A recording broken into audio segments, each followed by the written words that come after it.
Welcome to TradeTheMBI.com. This is John. This report is for the 3rd of March, and fantastic February. I know you got to temper the excitement because this has been a massive disruption for a lot of people. We've got our nice little number right here, the 2867. Isn't that amazing how you get these lines here and boom, we hit it and immediately bounced off it. Of course, everyone's going to say it was Powell's comments and some of the reassurances that were coming from the White House and that about the virus and the potential of the Fed rate cuts and potentially their involvement. And they're going to get involved, and that's a backstop to the market. I think they were just more than happy to let some of the excess slide off this when we had our QE, when we were talking about this in December, when the Fed was throwing outrageous amounts of funds at the repo market, and that created a massive inflationary bubble, which we just basically eliminated in a matter of 1 week. And while it garners headlines and all these fantastic things, at the end of the day, you're still at an S&P 2800. It's not like we were talking about with the 2008 collapse when you were at 1400 and going down towards 600. That's much more significant than what this really represented, because we had seen that we had that dip below here of the red line, and back in October, and we've just refilled it.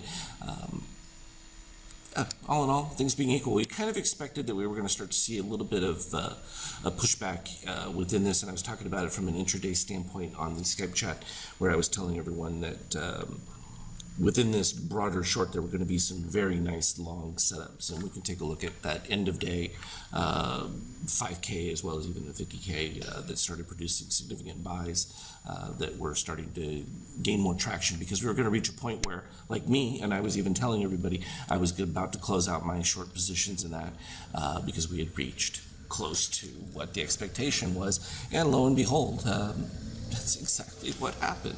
What a shock. No, not really, because these things are not arbitrary. We can definitely see them coming. So we had this previous dip right here is what I told you was the target for the NASDAQ. Well, isn't that interesting? Yeah, it's not, because I have to shrink the chart so you can see what we're talking about. This is the dotted line that was set up back here for the retrace for the NASDAQ. We were looking for the 81.92 range. Let's see how much we dipped below it. What did we get down to? 26. So a little bit of follow through. We're still in horrible condition, but it was a natural reverberation point, because everyone in the algo setup that recognized this divergence was looking for this particular area before they were going to get out of the situation. And this is one of those where, you know, it does take a little bit of a stomach to be able to sit there and say, oh my God, I'm up 200, 300, 400 points, you know, and stay with it. Now, the big giant bounce back because the dollar collapsed because of the concerns with everything trade, and then also, like I mentioned, we reached our magic little blue line that I had marked here from way before, where the central governments would want to get in coordination, and you heard them discuss that. Even Trump was saying significant federal communication among countries. Well, those are code words for, yeah, we're going to get involved and we're going to make certain assessments. Lifting the euro was one of them. They certainly needed to bring that back to an area that was going to both support exports as well as balance trade, because otherwise it was going to become all one-sided U.S. because Europe is virtually stopped. For all intents and purposes. I mean, some of the optimistic things they're talking about are slight negative growth, but I think that you're going to see that's far more extensive, because even here in Italy, as we're recognizing, ghost town. We have some more movement because there have been so many fewer cases in the last couple of days being announced, but the damage has already been done. You have a crippling of travel and a lot of the base elements that start up keep the economy going, even from the fashion world on down. So by no means is it done. And this collapse in oil represents a systemic threat going forward into the U.S. for economic situations.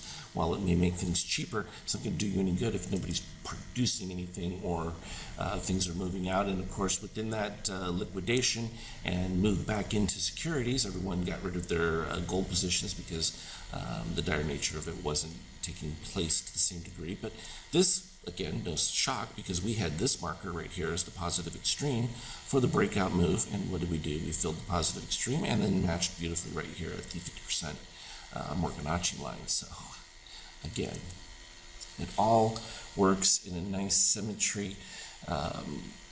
So what we had here was the 50K, and you can see as we started to balance out, we started to get a significant improvement. I was talking about this where we're looking at both 50K, 5K charts, when that shakeout was starting to get up towards the above the negative 13.5. That became much more interesting from long positions. It began to start taking those midday, and then even later on, after it was being still defensive within that, still taking the gain, added back into those positions as we began the rally to the upside. And first significant move in positive shakeout since like back over here a couple days ago when we had a nice rally as well. So that's working beautifully. The 5K is so long. There's so many of these algo levels that we had in between that were all being reactivated and reconnected with. Plenty of beautiful shorts within there, and then some temperate longs. And this is why I was like so happy with it, because I'm like, look, you can play this range, and I was gonna, because after having been in that short for so long, I was like ready to start taking advantage of some of these baseline swings, because what you'll get is that huge decline, and then you start getting that battle where selling's drying up a little bit. Some people are, both short covering and getting back into it, and it creates these nice up and down pivots that are very tradable. And you can see them all the way along here going through. So very nice. And then we had the build-up action, and that led to some really nice peaks going through. And then still you get these clean DOC spreads that produced pretty good sized moves. I mean, from the in the 29.50 range all the way to 29. I mean, this is all happening intraday. I mean, this is how long one day is on a 5K with the amount of volume that we're talking about. And I thought it was reasonably tradable. It wasn't not like some of those FOMC days where it's so fast you can't even make a move. As the middle of the day was going, I was having some trouble with my data flow, trying to keep up with all that was happening. But as it started to come back in line, it got good as we started to get some of these, what I thought were starting to become better buys, because we started getting dips of the cyan below the red line in a few of these rallies, and that's an indication that you're getting a huge flux of money back into it. The issue of it was that we would get positive extremes on them early, or dips below the red line that we needed to be retraced, and those would take place, and then we would get more support going through, and then finally we started getting much shallower dips coming back through here and staying very close to the negative 13.5. And when this final series came through, we ended up a little dip right on that algo, the 2880, almost to a T, just like 2 points fractionally underneath there. That was just a tiny minor follow through, and then boom, just cascade straight up. Now it's all positive extremed, so you're going to come all the way back to the 2905 algo. There's plenty of refill space. Now, not going to happen yet, because look at that cyan underneath the red line, but it just got way extreme there. It's eased off a little bit, but we're still cyan under red, so even if this backs off a little bit, you've got a couple of these other areas in the 70, 77, 71 area that it can fill back to, and I wouldn't even be surprised all the way to the 50, and then carry on and balance through there. So beautiful. Just an absolutely stellar month for those that were on the right side of the situation. If you had paid attention to my earlier ones from a defensive standpoint on stocks, this is where, if you had bought the long-term puts to protect stocks that you didn't want to sell from a long-term standpoint to avoid the capital gain setup, this is where you begin to turn around and sell puts, either in the money or at the money, to help pay for having bought those puts. And this is how you're able to keep a married put situation going on indefinitely and have complete downside protection while still being able to profit by either selling puts, or even when you get to peaks, you can sell calls in between, pays for the initial put that set up the situation, and you end up basically with a threshold that always protects your position.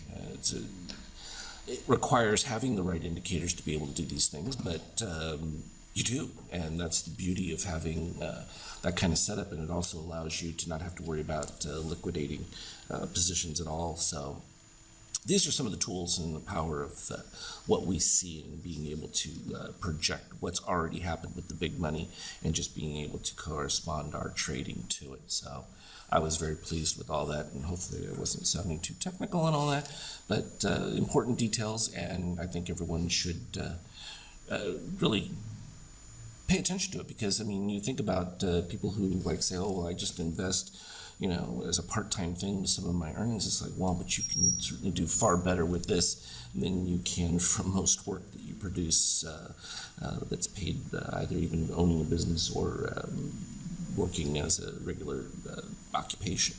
So this is something that definitely everyone should take seriously, and even part-time. I think these are invaluable tools to help invest for the future. So that said, as always, I'll be sending out the indicators over the weekend for the new month before Asia Open. So you'll be all set for March, and I think that again, it's going to be volatile with the continued uncertainty, and I think we can profit dramatically from that. I mean, just this last week is enough for significant gains throughout what most people would consider a good year, and that took place in 1 week. So, as always, trade well. We'll talk again later.